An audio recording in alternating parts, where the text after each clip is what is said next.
अस्सलामुअलैकुम नाज़रीन, खुशियों, रंगों और मुस्कुराहटों से जगमगाती सुनो न्यूज़ की ये ई ट्रांसमिशन है। आपको खुशामदीद कहते हैं। मैं हूँ आयशा जुल्फ़िकार और मैं हूँ उज़ैर मलिक, और इस दुआ के साथ कि हमारे चेहरों पर रोशन ये मुस्कुराहटों का सूरज हमेशा तलू रहे। तो आयशा, आज हम अपने नाज़रीन को सबसे पहले बता दें कि हमारी इस ट्रांसमिशन में होने क्या वाला है। तो नाज़रीन, सबसे पहले होंगी इसमें मज़ेदार बातें, चिट चैट होगी गेस्ट के साथ, छेड़छाड़ होगी, कुछ शरारतें होंगी और उसके साथ साथ लगेगा मौसीकी का तड़का। और जैसे कि उज़ैर, रमजान सबसे बड़ा तोहफा अल्लाह ताला का, उसके बाद ईद उससे भी बड़ा तोहफा कि हम ईद पे आपस में सब मिल बैठते हैं, खुशियां मनाते हैं, खाने खाए जाते हैं। तो हमने भी सोचा कि हम आज ये शाम सजाएं, खूबसूरत सी शाम सजाएं, अपने मेहमानों को प्रोग्राम में बुलाएं और हंसी मजाक, जैसे कि आप कह रहे थे कि चिट चैट भी होगी, म्यूजिक का तड़का भी लगेगा। तो मेरा ख्याल है अपने मेहमानों का तारुफ करवा देते हैं, ज्यादा देर नहीं करते। बिला ताखीर हम अपने मेहमानों के तारुफ की जानिब बढ़ते हैं। तो हमारे साथ आप सबके और मेरे बहुत फेवरेट सिंगर हैं, राइटर हैं, सोशल वर्कर हैं, वो आज हमारे साथ मौजूद हैं और उन्होंने आज हमारे लिए खुसूसी तौर पर टाइम निकाला और आपकी खुशियों को दुबाला करने के लिए आपकी पुरजोर तालियों में हमारे साथ मौजूद हैं जनाब अबरारुल हक साहब। सर, बहुत शुक्रिया आपके वक्त। बहुत शुक्रिया, thank you so much. Eid मुबारक, ईद मुबारक। आप सबको ईद मुबारक और हमारे व्यूअर्स को भी ईद मुबारक। अच्छा, मेरा ख्याल है बाकी मेहमानों की तारुफ की तरफ भी बढ़ते हैं। बाकी भी हमने बड़ा अच्छा गुलदस्ता सजाया है मेहमानों का, तो उनका भी तारुफ करवा दिया जाए। चले पहले हम तारुफ करवा देते हैं। हमारे साथ मौजूद हैं सीनियर तज्जियाकार, सीनियर जर्नलिस्ट हबीब अकरम साहब। आज हम इनसे मजेदार बातें करेंगे, कुछ किस्से भी सुनेंगे और साथ ही साथ जो ईदी वाला मामला आयशा, वो भी हम हबीब साहब से सबसे पहले तय करेंगे। जाने दरअसल पहले तो आपको खुशामदीद, ईद मुबारक। अच्छा, ईदी अली गल तो सीधी ना भाई आपको ये चाहिए था कि हाँ ईदी पहले आप देंगे या आप देंगी। नहीं, फिर ऐसी ना ही समझिए। हबीब साहब के साथ है जी मेरी बहुत प्यारी दोस्त, हमारी बहुत प्यारी होस्ट उस्मा नोमान हमारे साथ मौजूद है। कैसी है उस्मा? मैं ठीक हूँ। आप दोनों को मेरी तरफ से बहुत बहुत ईद मुबारक, बल्कि सबको, और आपको भी ईद मुबारक। और जहाँ तक आपने बात की हबीब साहब से ईदी की, तो 11 साल से मैं हबीब साहब के साथ काम कर रही हूँ, आज तक मुझे नहीं मिली। अच्छा देखिए ना, 11 सालों वाला यहाँ पे मामला है कि इतनी दोनों की हमआहंगी हो गई है कि दोनों ने कपड़े भी एक जैसे पहने। मैचिंग बहुत अच्छा, ये बाय चांस हमें सोचने पे मजबूर कर दिया, सोचने पे मजबूर कर दिया कि यहाँ पे हमआहंगी वाली जो असल बात है ना, यहाँ पूरी हो रही है। अच्छा जी, हमारे बहुत अच्छे एंकर, बहुत अच्छे होस्ट हैं और मैं ऑनेस्टली बताऊँ ना, कुछ ऐसे पॉलिटिकल मामलात ऐसे हैं या अदालती मामलात ऐसे आते हैं जो खबरों में मैं कहीं फंस रही हूँ ना, मुझे पता है ये मेरे साथ बैठे हैं, मुझे बहुत तसल्ली होती है। ज़ीशान बशीर। ज़ीशान कैसे हैं आप? मैं बिल्कुल ठीक ठाक। आपको ईद मुबारक दोनों को, और बहुत शुक्रिया। ईद मुबारक अबरार भाई को, ईद मुबारक, और जो लोग देख रहे हैं सबको ईद मुबारक। ज़ीशान के साथ तशरीफ फरमा है जन्नत जमशेद साहिबा, उनके भी जी अब उनकी तारीफ की जाने भी बढ़ते हैं। जन्नत हमारी बहुत अच्छी कुलीग हैं, बड़ी काबिल एंकर हैं और इनकी सबसे अच्छी बात यह है कि ये जिस चीज़ को करने की ठान लें वो फिर करके रहती है। अच्छा, ये मुझे नई बात पता चली है। लेकिन ऐसा है, ऐसा होना भी चाहिए। आज आपको ऐसी खूबियों का भी पता चलेगा जो छू के भी नहीं गुजरी करीब, या वो आज हम उन खूबियों का भी तस्करा करेंगे। क्या करती हूँ मैं? या वो करके रहती हैं या वो चीज नहीं रहती। लेकिन आज मुझे एक एहसास हुआ कि ज़ीशान के दाएं हाथ पे चल। ये वैसे आपने बिल्कुल सही बात। अच्छा, मेरे भी दाएं ही आ रही है, मेरे भी दाएं। और ये पिछले कई सालों से मेरे दाएं हाथ पे ही है। काफी सालों से, 2-3 साल तो हो गए हैं। 2-3 साल हुए। चले, अच्छा इब्रार, आज ईद का दिन है, पहला दिन है और जाहिर है पहले दिन रौनक भी ज्यादा होती है। घर में गहमा गहमी छोड़ के किसी शो में जाना कैसा लगता है? अच्छा लगता है। यहाँ पे भी ये भी एक तरह की फैमिली होती है ना। अभी भाई बैठे हैं, आप लोग सब बैठे हैं, तो हमारी मुलाकात होती है, गपशप लग जाती है। घर में भी होते हैं तो मेहमान आ रहे होते हैं, रिलेटिव्स आ रहे होते हैं, लेकिन साथ साथ एक फेस्टिविटी भी होती है। बच्चे आ जाते हैं ईदी और इतने खूबसूरत लग रहे होते हैं, क्यूट से। उनके साथ भी बच्चे ही तसव्वुर करें आप इब्रार भाई, इस तरह तो ना करें। का खौफ करें यार। अच्छा अबरार, एक वैसे मेरे ज़हन में ख्याल आता है, जब आप जाते हैं नारोवाल ईद पे, तो लोग क्या कहते हैं, गाना सुनाए या क्या होता है? अच्छा, इत्तेफाक की बात है, नारोवाल में कभी भी मेरे से किसी ने ये फरमाइश नहीं की। मैं हॉस्पिटल पे भी जाता हूँ तो वहाँ पे तो बहुत सारे बुजुर्ग जो आ जा रहे होते हैं, वो तो मुझे पहचानते भी नहीं ना कौन है कौन। वो तो अपना अपना जाहिर अपना काम उनको होता है। और बिलखुसूस इलेक्शंस के दिनों में और भी अच्छा लगता है कि शेर ऊपर बांधा हुआ है, वो आ रहे हैं, तीर ऊपर बांधा हुआ है, वो आ रहे हैं सारे। तो वो एक ऐसा हमारा, इस दफा पीटीआई वालों ने तो कई चीजें बांधी हुई हैं। सारा जहेज का सामान, सारी सब्जियां। वो तो बेचारों का कुछ रहा ही नहीं, बांधना क्या। तो बहरहाल वो एक फेस्टिविटी हम एंजॉय करते हैं। अच्छा सर से मैं एक सवाल करना चाहती हूँ, सर जब एंटर हुए थे जैसा आपको हमने 20 साल पहले 10 साल पहले देखा था, आप बिल्कुल वैसे के वैसे हैं। मतलब तब्दीली जनरल नहीं आप पूछना ही लोग। चाहिए आप आपकी कौन सी फिटनेस क्रीम का क्या लगाते राज है? इतने आप माशाल्लाह फिट आप हैं। क्या करते हैं आप? पहले तो मैं आपका शुक्रिया अदा करना चाहता हूँ। एक प्रोड्यूसर साहब से कहूँगा कि ये चीज़ जो है ना, ये प्रोमो में निकाल के बार बार इतने अहम मामले पे तवज्जो दिलाएं। सब अग्री करेंगे इस बात अल्लाह का से। शुक्र। आप बिल्कुल वैसे के नहीं, वैसे, आप- जैसा आप आप ऐसे कैसे- प्रीतो गाने में थे ना, हम प्रीतो यहाँ- गाने में बिल्कुल वैसे के वैसे हैं। आप जी, सब हम एग्री ऐसे कर रहे हैं। कैसे- ऐसे कैसे ही लग रहे हैं। शायद हम चूंकि खुश रहते हैं इसलिए, लेकिन खैर एक फनकार वैसे सेंसिटिव। पाकिस्तानी खुश कौमों में इतनी कोई अच्छी फहरिस्त में तो नहीं है।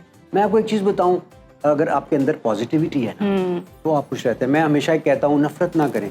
नफरत की वजह जायज ही क्यों ना हो, वो अपने चेहरे पे नजर आना शुरू हो जाए। बिल्कुल बिल्कुल। नफरत ना करें किसी के साथ, कोशिश करें कि उसको माफ कर दे किसी को, और आपकी दुआएं कबूल होना शुरू हो जाएंगी। ये एक मैं लोगों को टिप दे रहा हूँ, बिकॉज हर बंदे की जिंदगी में कोई ना कोई एक ऐसा बंदा होता है, दोस्त में, यार ये इसने मेरे साथ जाती, इसको नहीं मैं माफ करूंगा। तो मैं कहता हूँ उसी को माफ करें तो आपकी दुआएं कबूल होना शुरू हो जाए। बिल्कुल ऐसे। अभी भाई आप पॉलिटिकल तज्जियात करते हैं, मैंने बड़ा सोचा। मेरा एक पॉलिटिकल मुखालिफ है नारोवाल में, नाम नहीं लूंगा। उसने 2 इलेक्शन 47 पे मेरे से जीते हैं। 47 आप समझते हैं? जी 1947 नहीं 45 और 47 45 और 47 फॉर्म 47 उस मैं वक्त समझ गई। 47 का किसी को पता नहीं होता था। मैं चीख रहा होता था मीडिया पे बैठ के, तो हारने वाला तो लोग कहता ना बस हार गया, अब इसलिए ये बोल। मेरे दिल ने कहा यार बासुल माफ कर, ठीक है। मैंने उस बंदे को भी माफ कर दिया।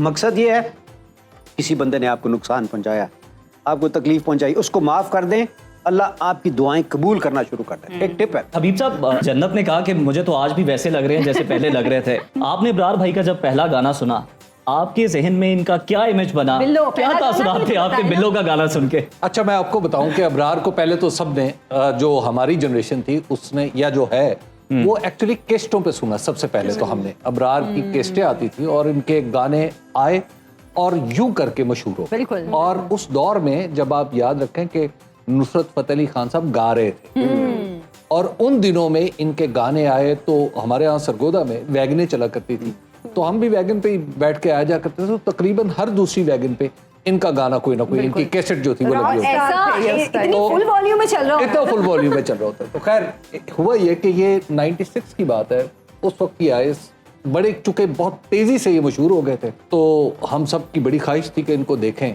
और ये सरगोदा में, अब सरगोदा में जिस हॉल में इन्होंने फंक्शन करना था, उस हॉल में टिकट बड़ा महंगा था। तो हमने अपने सहाफियाना जोर पे प्रेस एंट्री डाल ली। अब हम सब लोग इनके स्टेज के सामने आके हम सब ने नाचना शुरू किया। अच्छा, अब जब नाचना शुरू किया तो वो जितने लोग जो टिकट लेके आए हुए थे उन्होंने बड़ा इतराज किया। अब ये नहीं था अंदाजा, सब बिल्कुल नया जर्नलिस्ट था, तो उन्होंने कहा कि एनू तो फाड़ क्योंकि ये रिंग लीडर है। अब एक सिपाही आया सादा कपड़ों में, उसने जनाब मुझे पीछे से, वो बाजू में नहीं ऐसे डालते जैसे मुल्जिम को। अच्छा, मैं अपनी तरफ से भंगड़ा डाल रहा हूँ, अचानक 2 बाजू आए और मुझे पीछे खींच के ले गए। भंगड़ा लॉक हो गया। अच्छा, मेरा भंगड़ा लॉक हो गया, बाकी भंगड़ा चल रहा। अच्छा, और गाने भी चल रहे हैं और साथ मुझे में। समझ नहीं आ रही कि मेरे साथ क्या होगा। खैर वो मुझे रश से निकाल के बाहर लेके आया। फौरी तौर पे एक बंदा आया, उसने पर्चा दर्ज करना शुरू कर उसी दिया। जगह जना पे? उसी जगह मौके पे मौके पे उसने कहा जी मौके पे पर्चा दर्ज चौका होगा मार दिया। क्योंकि ये बंदा जो है बदअमनी का बायस बन रहा है एक कंसर्ट में, नक्शे अमन का अब खतरा। नक्शे अमन कर रहे हैं। मैंने उन्हें बड़ी मेहनत की, मैंने कहा यार ऐसा करो, अब मैं जाके शराफत से जाके बैठ जाऊंगा और फिर कुछ नहीं करूंगा। अच्छे बच्चों की तरफ। अब इतनी देर में क्या हुआ, मेरी वजह से वहां पे यकायक वो रौनक में कमी आई। तो अबरार साहब ने वहां से स्टेज से कहा कि अचानक मुंडिया नु किए है। वाह वाह वाह। अच्छा, तब भी फिर नोटिस कर फिर लिया उन्होंने। इतनी देर में जब मैं एंटर हुआ, मुझे देख के, मैं पीछे से तकरीबन मार खा के आ रहा हूँ, मुझे देखते लड़कों ने दोबारा पकड़ा दिया। तो मैं उस वक्त से इनका मद्दाह भी हूँ और इनके मुतासरीन में भी शामिल हूं। क्राउड को देखकर अबरार साहब, आपको अब आज कैसा लगा ये किस्सा सुन के? इतने इतने बड़े सहाफी जो हैं आपकी मददार रहे हैं बड़े और एजाज आपके की- कॉन्सर्ट्स की रौनक बढ़ाते रहे हैं। मेरे बड़े एजाज की बात है मेरे लिए। और उन दिनों कोई ऐसा जोश और वबला होता था कि लोग मेरे हर कॉन्सर्ट में लड़ाई जरूर होती थी। तो जिस दिन लड़ाई नहीं होती थी ना, तो मैं बड़ा हैरान होता था, आज एनर्जी का लेवल वो नहीं था। तो मैं कॉन्सर्ट के एनर्जी का लेवल लड़ाई होने वाली तो लड़ाई के दौरान साइज अंदाजा करते थे आप। नापा करता था। अबरार भाई, लड़ाई के दौरान जो कलमात अदा किए जा रहे होते हैं उससे आपको लगता था बहुत ज्यादा जोश? अच्छा नहीं, कलमात मेरे तक पहुंचते नहीं थे क्योंकि माइक मेरे हाथ में होता था, म्यूजिक लाउड बज रहा होता, मुझे सिर्फ लड़ाई दिखती थी कि इस वक्त वहां से देख के आप जज कर चल रहे हैं, ये हो रहा है वो हो रहा है सारा। और ये सिर्फ पाकिस्तान में नहीं था, ये न्यूयॉर्क में भी हुआ। इस तरह के बेशुमार वाकयात हैं और वो गाने इस तरह के पॉपुलर थे। मुझे याद है उलमाए किराम ने पता नहीं शायद ये बयान दिया था कि ये गाने हराम है क्योंकि ये इंसानी तबीयत में गैर मामूली ईजान बरपा। अच्छा, पंजाबी गानों का कुछ वो लय और ताल और सुर भी कुछ ऐसा होता है कि खाम खाम में मतलब हम तो इंसान वैसे के अंदर एक एनर्जी निकल जाता है। अबरार ने गाना गाया कुड़ी छत्ती चक। अच्छा, उस गाना, अब मेरा ताल्लुक भी छत्ती चक से। अच्छा, मेरा ताल्लुक है छत्ती जनूबी से। अच्छा, पहले तो 2-4 दिन मैंने ये इस वजाहत में गुजारे कि ए छत्ती शुमाली की गल हो रही है। अच्छा, अब उसके बाद अचानक ऐसे लगा कि अब इन्होंने तो अपनी शायरी में ये नहीं बताया कि शुमाली के जनूबी। तो उन दिनों में कुछ उस 36 चक पे, पाकिस्तान के पंजाब में बिल्कुल कई 36 चक है। अब इन्होंने 36 चक वालों में से कोई एक उठा और इनके खिलाफ अदालत में भी गालिबन चला। अच्छा, जब ये अदालत में गया तो जब वो अदालत में, हमने अखबार में खबर पड़ी, उन दिनों अखबार ही था, तो हम भी नारे लगाने वाले थे इस गाने पे पाबंदी। और गाने पे भी मेरा ख्याल है सब मामला हुआ था। पता नहीं, मैं कहता हूँ मैं तो छींक मार दूं ना, उस पे भी अदालत में चले जाते हैं लोग। नाजरीन, हमारी ये खुशियों भरी ट्रांसमिशन इसी तरह से जारी है। दमकते चेहरे हमारे साथ मौजूद हैं और ब्रेक से वापस जब आएंगे तो ये भी हमारे साथ मौजूद होंगे। आप कहीं मत जाइएगा। बिल्कुल। Welcome back. ये सुनो न्यूज़ के ईद शो में आपको फिर से खुशामदीद कहते हैं। हमने भी खूबसूरत सी बैठक सजाई है और हमारे खूबसूरत से गेस्ट भी हमारे साथ मौजूद हैं। अबरारुल हक भी हमारे साथ मौजूद हैं और जैसे प्रोग्राम से पहले खूबसूरत सा कलाम पड़ा, इतना खूबसूरत माहौल बन गया था, इतना ज़बरदस्त था यहाँ पे एक माहौल बन गया था कि हम बात कर रहे थे ब्रेक नहीं आनी चाहिए थे बीच में। हबीब साहब जी बिल्कुल, ब्रेक भी नहीं आनी चाहिए थी। मेरे पीछे ढोलक बज रही है, तो अब ढोलक जो है मैं बराह रास्त सुन रहा हूँ तो मुझे और भी अच्छा लग रहा है। यानी ऑनेस्टली स्पीकिंग, उसका जो साउंड इफेक्ट है वो बहुत ही अच्छा लग रहा है। बजाते खुद हबीब साहब एक खुद भी एक गायक रहे हैं। गाना बड़ा सीखने की कोशिश। अभी भी गायक हैं। हबीब साहब को बड़ा शगफ रहा है कुछ म्यूजिकल इंस्ट्रूमेंट्स बजाने का भी, वो बड़ा और शौक। सीखते भी रहे। मैंने कभी बजाते भी ऐसा रहे। भी सोचा आपने कि तज्जिया जो हो उसके पीछे हल्का हल्का ढोलक आज सोचा है। जितनी अच्छी बज रही है ना, आज सोचा है। मतलब अगर आप जैसे हम आपको मतलब दावत देते हैं कि तज्जिया किसी भी चीज के हवाले से अगर आप शुरू करें, नहीं, किसी पर्सनैलिटी के हवाले से हाँ, जब और तज्जिया पीछे कर रहे हो। हल्का हल्का ढोलक अगर तज्जिए पे आप जाएं सिचुएशन बहुत अच्छी दी है बहुत वैसे बहुत आला, बहुत मतलब ये ऐसा आइटम कभी नहीं हुआ होगा पहले। हाँ। अच्छा, और उसके लोग समझ रहे होंगे ये नहीं, किसी- स्क्रिप्टेड है। बाद किसी उसके खास- बाद ढोलक वाला भी यहीं रहेगा, अबरार भी यहीं रहेगा, मेरी तज्जिया फिर आपके तज्जिए वाला प्रोग्राम। अच्छा जिशान, आप बड़े चुप बैठे हुए हैं, मैंने कहा चले आपको जरा छेड़ दूं। अच्छा, बता के छेड़ आप जिशान। इस शो में आप जिशान को छेड़ेंगी। मैं यार, पहले बात साहब, करूंगी मैं बैठे हैं, सोच जिशान समझ के बहुत बात से मुझे करें। याद है बड़े कम। सहाफी भी बैठे हैं, सोच समझ के बात करें। पहले भी उन्होंने एक बात पकड़ ली है। साथियों का भी दिल यही कर रहा है। नहीं, बिलखुसूस जब आप यही बात सहाफी से नहीं कर रहे। हाँ, एग्जैक्टली। जिशान, हम अभी बात कर रहे थे अबरार के बिल्लो गाने के हवाले से। जब ये गाना आया था बहुत हिट हुआ था, मेरा ख्याल है बच्चे बच्चे की जबान पे बिल्लो था। आप तब कौन सी क्लास में थे? मुझे याद है कि कोई और टॉपिक मैंने समझा आप जिशान से पूछना चाह रही हैं कि आपकी भी कोई बिल्लो है। नहीं नहीं, उनकी बिल्लियां हैं। नहीं, बिल्लियाँ भी नहीं हैं। अच्छा, मुझे याद है कि उस वक्त ना बहुत छोटे थे हम जिस वक्त ये गाना आया था और बसंत फेस्टिवल्स लाहौर में बहुत ज़्यादा हुआ करते थे। ओह हाँ, बसंत पे तो बहुत चलता था। अब तो खैर वो ख़त्म हो गया वो सिलसिला। तो उस वक्त अबरार भाई का ये गाना जब आया तो हर बसंत फेस्टिवल में और हर छत पर, लाहौर की हर छत पर जो है ये गाना चल रहा होता था। हाँ बिल्कुल। और मुझे वो इतना वो पसंद आया ना, वो जो था उसके अंदर के डोली विच पा के तेनू कर लेके एग्जैक्टली रैप। ये मैंने लिखवाया। समझिए कनेक्शन। ये मैंने लिखवाया, एक बंदे से मैंने लिखवाया और लिखवा के मैंने स्पेशली इसको याद किया। अच्छा, फिर तो सुनना चाहिए आप। और ये मैंने इतना पक्का याद किया था कि वो मुझे आज तक जो है वो याद है। शायद आगे पीछे कोई इसके एक दो मिस्टेक हो जाए, लेकिन मुझे आज तक वो याद है। थोड़ा सा सुनाना। हाँ, सुनाए जरा। देखिए आपसे इतने बड़े सिंगर फरमाइश की है तो आपको थोड़ा सा तो सुनाना आपने पड़ेगा। याद किया था, बचपन की याद की हुई चीजें याद रहती हैं। ये तो आपने लिख के याद किया है। लेकिन सुर नहीं है ये, मैं जो है उसमें तो सुर है भी नहीं वैसे। डोले भी चपा के उन्होंने घर लेके आवांगा मैं सारे गाने बन के ते शहर होते जावांगा नाले 400-500 गवाह भी लेके जावांगा मैं चाचा मामा फुफत आए जानजी बना के मेरे यार बेली छोटे मोटे सब आके लाचे शाचे बन के थे खुसे छुसे पा के तेल से ला के कंगी शंगी वा के शीशा मुड़ा लेके जरा देर लगा के काली काली अखियां च सुरमा पा के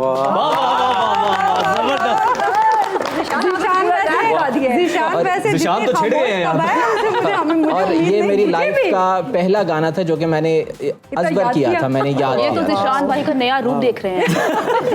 अच्छा अलग निशान को देख के यकीन ही नहीं आता कि इसका कभी बचपन भी था। ये बचपन से संजीदा था। और अबरार ने जो इसकी शायरी में एक दिलचस्प बात हुई ना, जब 90s में अगर आप बात करें तो हमने जो गाने सुने ना उसमें जो आपकी इर्द गिर्द की चीजें थी ना उनमें था दिया, बाती, बत्ती, सूरज, चांद। शहरों के नाम थे मतलब मुल्तान, लाहौर, ये दो शहर ही हमारी शायरी में जो लोक शायरी है उसमें नजर आते थे। लेकिन बहुत सारी इजादात हो चुकी थी उसके बाद। इन्होंने ये किया कि इनकी शायरी में आपको पहली दफा पता चला साइकिल, साइकिल, उसके बाद वर्ल्ड बैंक, IMF इन्होंने अपने बाकायदा तौर पर शायरी में इस्तेमाल किया। अच्छा फिर वैगन, अच्छा लारी ते जाना, अच्छा मतलब वो वर्ड्स हैं जो कि बहुत लोकली बोले जाते हैं, लेकिन हम उनको गानों में उससे पहले वो लोक शायरी में, पंजाबी शायरी में इस्तेमाल ही नहीं होते। इन्होंने पहली बार जब वो इस्तेमाल करना शुरू किया ना, आप देख लीजिए कि इनसे पहले किसी भी गुलकार की शायरी में। सर आपका ताल्लुक 36 तक से है। मुझे एक दफा अमजद इस्लाम अमजद साहब कहते हैं यार मैं तेरी शायरी तो यार बड़ा मुतासिर है, बल्कि मैं मुतासरीन दे विचों। मैं कहा सर इतना बड़ा शायर मेरे से ये बात कर, कहता नहीं मैनू एक गल दस। मैं क्या हाँ, कहते तू ऐ सोचिया भी किस तरह, वो नहीं ना नाजक ना सोहनी उत्तों 36 ਚੱਕ ਦੀ ਤੇ ਪੁੱਠੇ ਹੱਥ ਨਾਲ 12 फट्टे ਚੱਕ ਦੇ। कहते यार तू किस तरह सोचिया मुंडा भाई। अच्छा मेरे लिए बहुत बड़ा कॉम्प्लीमेंट था कमिंग फ्रॉम अमजद इस्लाम अमजद। कहते मैं ये तसव्वुर मैं कहता तुसी शरीफ आदमी हो, तुसी ये कितने सोचना है। नहीं आपकी शायरी में नो डाउट बात चीजें ऐसी हैं, जहत मुतारिफ कराई ना, बात चीजें ऐसी हैं जो बिल्कुल याद आया लेवल पे चली जाती। बिल्कुल शायरी से मुझे याद आया इन्हीं के ना एक सॉन्ग में एक लाइन थी कि सौरा बन बन मंदा सी मेरा बिल क्लिंटन मार। अब वो ये सोच के बंदा जो है ना वो कहता है कि कहाँ तक जो है ये अंदर से आ भी पूरे हैं। एक फरमाइश मेरी भी है, आप गाने तो इतने अच्छे गाते हैं, शायरी भी अच्छी करते हैं, आप मिमिक्री भी बड़ी अच्छी करते हैं। मैंने एक प्रोग्राम में आपको चौधरी शुजात हुसैन साहब की मिमिक्री करते सुना था ना, आजानी बैजा साइकिल थे, उनका इंतखाबी निशान है जमात का। जी तो मैं आप थोड़ी सी जरा ट्रैक्टर एंकर ने पूछा चौधरी साहब ये बताइए अमेरिका ने जो स्टेटमेंट दी है क्या उनको ये देनी चाहिए थी, जिस तरह आप लोग पूछते हैं।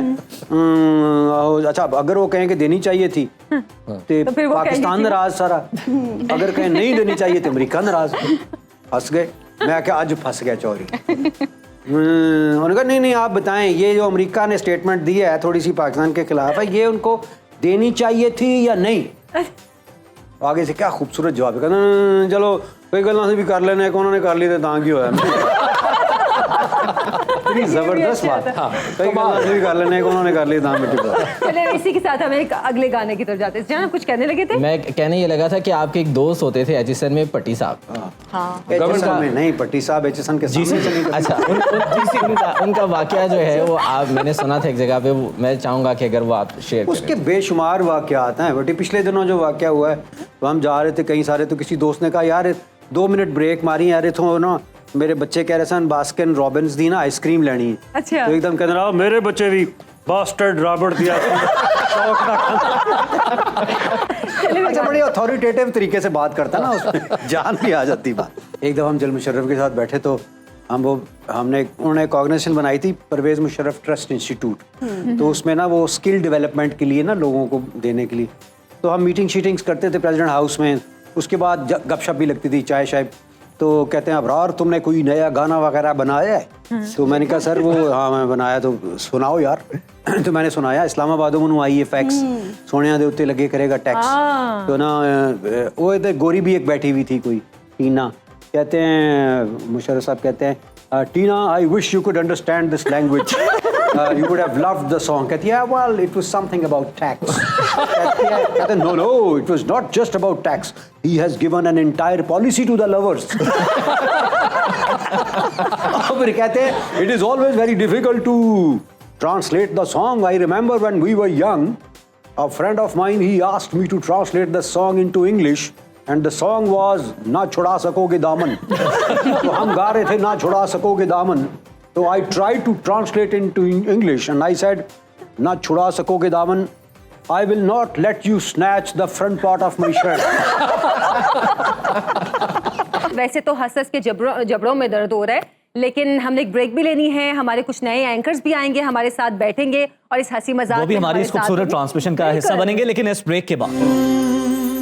जी तो नाजरीन, हम ब्रेक से वापस आ चुके हैं। हमारी ये खूबसूरत सी ट्रांसमिशन जारी है और इस दौरान ऑफ कैम हमने जो बातें की हैं वो ऑन कैम भी करने की कोशिश करेंगे। जो हमारे चाहिए थी ये ऑन कैम बातें होनी ये चाहिए ऑन कैम थी। होंगी, हम इनका तस्करा छेड़ेंगे। लेकिन इस दौरान हमें ज्वाइन किया है दो बड़े ही प्यारे मेहमानों ने। हमारे साथ मौजूद हैं चौधरी इरफान जहीर साहब, जो कि स्पोर्ट्स एंकर हैं, एनालिस्ट हैं। उनके साथ न्यूज एंकर सिद्रा बिलाल भी यहाँ पर हमें ज्वाइन कर चुके हैं। कुछ अर्सा पहले ज्वाइन किया है सुनो न्यूज को, लेकिन हमारी बहुत ही प्यारी, मुझे तो बिल्कुल डॉल जैसी लगती है, हमारी बहुत प्यारी एंकर सिद्रा बिलाल।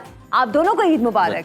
खैर मुबारक। से कुछ बात करते हैं, सिद्रा से गपशप करते हैं। सिद्रा, आपका रमजान कैसे गुजरा? पहले मैं आपसे बात करना चाहूंगी, आप जी। ईदी अभी देंगे या फिर शो खत्म होने के बाद देंगे? सवाल कहाँ से चोरी कर लिया? ये तो हमारा सवाल पहले हबीब एक्चुअली साहब मुझे से लगता है कि किया, यहाँ सबसे छोटी अभी मैं ही हूँ, तो मुझे सभी ईदी देंगे। छोटी नहीं हो। हाइट की बात हो रही है। हम उठ के चले जाए यहाँ से।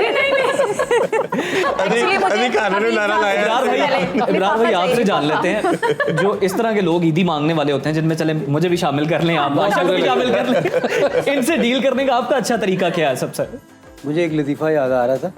वो एक बंदा था शेख साहब टाइप, तो हालांकि शेख जेनुअनली जो बड़े वो हमारे जेनरस होते हैं, लेकिन बदनाम ज़्यादा हो गए। तो शेख साहब कहते हैं अपने दोस्त, यार मेरी बीवी, पता जिस तरह आप लोग ईदियाँ मांग रहे हैं ना जी, तब मेरी बीवी की कोई मुझे समझ नहीं आती। मैं क्या, कभी 40,000 देना ज़रा, कभी 1.5 लाख रुपया तो देवो ज़रा, 50,000 से देना। तो कहते हैं शेख साहब की कर दिए इन्हें पैसे? मतलब पता नहीं मैं केड़ा कभी देते ने। सिद्रा, मेरा ख्याल है आपको आपका जवाब मिल गया।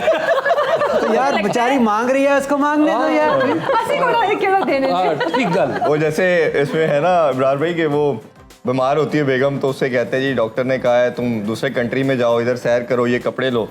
कहते हैं इसका इलाज मिल गया, आओ चलें। कहते हैं आप मुझे बाहर लेके जा रहे हैं? कहते नहीं डॉक्टर, बदलने टाइम आ गया। माओ को ये फायदा होता है, जिनके बच्चे होते हैं माएँ पहले ईदी अपने बैग में रख लेती हैं। मैं यही करती हूँ, है ना, मैं आप पूरी नहीं करती है ना? confidence से यही करती हूँ। मतलब आपकी जितनी बहुत मतलब ज्यादा बेटी को ईदियाँ इकट्ठी होती हैं, वो सब मेरे पर्स में जाती हैं। बस फिर 3-4 और। उस्मा, आपसे तो पूछा ही नहीं इस बारे में हमने। क्या आपके बच्चों को जो मैं तो ईदियाँ आप मिलती हैं, वो लोगों कहाँ की बातें जाती हैं? सुन रही, मेरे बच्चे मुझे बिल्कुल 1 रुपया भी ईदी का बड़े हो गए होंगे ना? बच्चे मेरे हमारे बच्चे बड़े तेज तेज हैं। चालाक हो गए। जो आप अपने हस्बैंड के साथ करती है, बच्चे वो आपके साथ करें। ये यार, मुझे आप लगता हबीब है साहब से ईदी ना मांगे। इब्रार भाई से भी हमने ईदी की बजाय गाने सुने हैं बड़े अच्छे। हबीब साहब ऑफ कैम ब्रेक में आपने देखा कि बड़ा अच्छा बड़ा रैप अच्छा कर रहे रैप थे, कर कुछ रहे शायरी थे। का मिलाप करके। हबीब साहब, हम उसे ईदी समझ लेंगे। अब प्लीज कोई सुना दे, हबीब साहब रैप अप करें अब आप। हबीब साहब के पिछले कुछ 2-3 सालों से हम टीवी पर नए नए रंग देख रहे हैं। पिछले वो साल बिल्कुल, हबीब जैसे साहब- कि- बिल्कुल जैसे कि आपका। पिछले साल हबीब साहब ने ईद ट्रांसमिशन होस्ट की थी, हाँ, आप सबको याद लास्ट होगा, वीक की बड़ी थी। जबरदस्त। चाँद फतेह अली खान का हबीब साहब ने एक गाना भी सुनाया था। वो इतना बेसुरे हैं तो उनका गाना तो कोई भी गा कोई भी गा सकता है। कोई भी गा सकता है उनका गाना। बल्कि सारे उनसे- लेकिन हबीब साहब, उसके मुकाबले में आपका रैप भी बहुत अच्छा था। मेरा रैप बिल्कुल नहीं। कहते हैं चाहत फतेह अली खान गाना गाने गया, केला था, उसमें भी सेकंड आया। फर्स्ट कौन था? उससे भी बेहतर ही कोई गाएगा। वैसे अब्रार साहब, ये कॉन्फिडेंस है मेरा ख्याल है उस शख्स पे, जो उसका इतना बेसुरा है और फिर भी कॉन्फिडेंस है। मेरा ख्याल है उसका फेस, उसके बाल, उसका बोलना, और जो भी वो बोलता है उसके ऊपर आपने दुरुस्त फरमाया, इतनी कन्विक्शन के साथ बोलता है कि 1 2 3 1 2 3 1 2 3 1 2 3। जितनी आपने उनकी और जात फिर की उसके खूबी बाद वो बयान झुक की जाता है। है दाद लेने के लिए। मतलब इससे एक और चीज़ साइंटिफिकली स्पीकिंग समझ आती है कि ये सुरों से हट के, शायरी से हट के, एक पर्सनालिटी के अंदर कुछ ऐसा होता ज़रूर है कि जो आपको अट्रैक्ट कर जाता है। अब जितनी बैशिंग उस बंदे की होती, उसके बावजूद लोग उसको देखते हैं। मतलब ये ऐसे ही है, कोई डिश आपको नहीं पसंद आ रही होती, फिर भी लोग उठा कर जरा नहीं अच्छी, फारिग बिल्कुल। मेरे पास एक दिन वो आया जिसने नहीं लिखा था 1 pound fish, very very good, 1 pound fish, बड़ा हिट हो गया था। तो अल्लाह बख्शे आशिक कुरैशी साहब हमारे बड़े प्यारे दोस्त थे, तो वो तशरीफ़ लाए, उसको लेकर आए कि यार इसको ना कोई गाइड करो। मैंने कहा हाँ ज़रूर बताएं। मैंने कहा कुछ और आपने बनाया है? कहता है हाँ मैंने बनाया जी। तेरी आंखों की मस्ती के पीछे क्या है मैंने वो देखा है। मैं कहा एक मिनट मैं कहा बेटा देखो तुम्हारी फिश बिकी है ना। मैं कहा तुमने रेडी से नीचे नहीं उतरना। हमारा एक यानरा हिट हुआ है। मैं कहा तू गुलाब जामुन वेच, तू टाफियां वेच, तू संगाड़े ला, गंडेरियां वेच, छलियां वेच। मैं कहा तू अक्खां ले पासे नहीं जाना। तेरी आंखों की मस्ती के पीछे क्या है भूल जा उसको। अक्खां नहीं बिकनियां। हाँ क्योंकि इसी तरह इसका जो है चाहत फतेह अली खान का बेसुरा होना, उसके बावजूद उसके चेहरे का कॉन्फिडेंस कि मैं इसी पे राजी हूँ, मैं इसी पे खुश हूँ, यही मेरा हिट होगा। वो होता है। जमील भट्टी ना एक दिन कायदे आज़म यूनिवर्सिटी में कहता है तू नॉन क्रेडिट सब्जेक्ट च केड़ा रखे। मैं क्या मैं इंटरनेशनल लॉ रखे है। इंटरनेशनल लॉ मैं भी इंटरनेशनल लॉ ही रखांगा। मैं क्या तू पढ़िया इंटरनेशनल लॉ? नहीं। मैं क्या यार मैं थोड़ा जा लॉ भी पढ़िया है। इंटरनेशनल पब्लिक लॉ होंदा पूरी दुनिया दा लॉ। ते तू जे स्टाक दी एडी मोटी किताब है चंचर, तू कोई society and culture type subject ला। नहीं तू जट हो के इंटरनेशनल लॉ रख सकना ते पुत्र असी राजपूत आ। मैं क्या वो ठीक है लेकिन तू नहीं पढ़िया। तो कहंदा की पढ़ना है इंटरनेशनल? सारी उम्र साडी थाणियां कचहरियां चलांगी। इंटरनेशनल लॉ और उम्र साडी थाणियां कचहरियां चलांगी। अब्रार भाई पढ़ने की बातें हो रही हैं, आप बड़े कम लोगों को ये पता है आप पढ़ाते भी रहे हैं, वो आपका एक्सपीरियंस कैसा था और फिर वहां से अचानक आप सिंगिंग की तरफ किस तरह से आए? नहीं नाले यार दोस्तों शागिर्द आजकल कितने अच्छा शागिर्द पूरी दुनिया में माशाल्लाह फैले हुए हैं। अच्छा बड़ा एहतराम ऐड करना चाहे हमने अपनी जवानी जब स्टार्ट की जब स्टूडेंट लाइफ में, तो इनको सुन के ही सारे मेरा ख्याल हम बड़े हुए। अच्छा ये जो आपने कमजोर बंदा बोला है, जब हमने अपनी जवानी स्टार्ट की तो मैं इसकी निहायत मुजम्मत और मैं ये बड़े हो रहे थे, चलिए इतना कर लेते हैं। इज़हार करता हूँ। ठीक है हाँ और गल कर। मुझे आज पता लगा कि जवानी स्टार्ट की जा। नहीं जब स्टूडेंट लाइफ में थे तो इनके गाने सुन के जो हमें उसमें लग रहा है एनर्जी मिलनी चाहिए जो ना बॉलर की तरह स्टार्ट लिया था। नहीं अगेन उसमें बड़ी ग्राउंड के बाहर चले गए और लाइनों में बताना पड़ रहा है कि जब जवानी स्टार्ट की, मेरा मतलब स्टार्ट नहीं है ब्रेक ना लेती। जब मैंने जवानी स्टार्ट की पहले तो वो स्टार्ट नहीं हुई। अब्रार साहब बड़ी उसकी रस्सी खींची जनरेटर की। जैसे रिक्शा नहीं स्टार्ट करते। पूरी सारी जिस्ट्री मार चढ़ी। वो हमारे वो पहले वेस्पा मोटरसाइकिल वेस्पा स्कूटर होता था ना, उसका क्लच दबा के किक मार दो तो स्टार्ट नहीं होता था।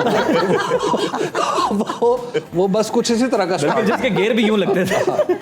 उसी में उन्हें पुराने हो। अच्छा चलिए अब आप बताएं, वो जवाब तो हम बाद में लेंगे, आप बताएं जब जवानी शुरू होगी बजेड़ी होनी। और कुछ चीज अब तो दस्तरदार हो गए। लायक कोई खिदमत हो। एक बुढ़ा सा बाबा आके कहते बड़ा भाई मैं बचपन से ही आपको बहुत बड़ा फैन। लेकिन मैंने रिप्रेजेंटेशन सबकी दी, बाबों की कोई बंदे को होता है ना कि उम्मीद होती है कि एक दिन बंदा भी बाबा हो जाएगा, तो ये ना हो कि अपने ही गाने अपने सामने आए। तो वो तो आएंगे आप। ओवर एज आशकां दा अपना मुकाम है। बाबे जो बाबे ने बिल्लो दे वल तकिया, मुछां वट के ते थोड़ा थोड़ा हस्या ते नाले कीता खाऊं खाऊं। ओदे दिल दियां टलियां बजियां नहीं। अच्छा ये थोड़ा सा गा के सुना दे प्लीज, क्योंकि क्योंकि रोड ते ब्रेकां लगियां नी बिल्लो तेरी टोर वेख गए, अज गड्डियां च गड्डियां वजियां नी बिल्लो तेरी टोर वेख गए। चक दे गेम चक दे गेम चक दे गेम चक दे। बात को तो सुनो न्यूज़ की ईद का आज ये पहला दिन था और पहले रोज की ट्रांसमिशन आपने देखी। कल आपसे फिर मुलाकात होगी सेम टाइम सेम चैनल पर कुछ नए मेहमानों के साथ। बिल्कुल, आज का दिन आपका हमने इतना खुशगवार बनाया है और कल के दिन के लिए भी हमारे पास बहुत सा तफरीह का सामान आपके लिए है और साथ ही साथ कुछ कलाम और गाने भी हैं जो कि अबरारुल हक साहब से सुने जाएंगे। तो कल तक के लिए हमें इजाजत दें, कल आपसे मुलाकात होगी। अल्लाह हाफ़िज़।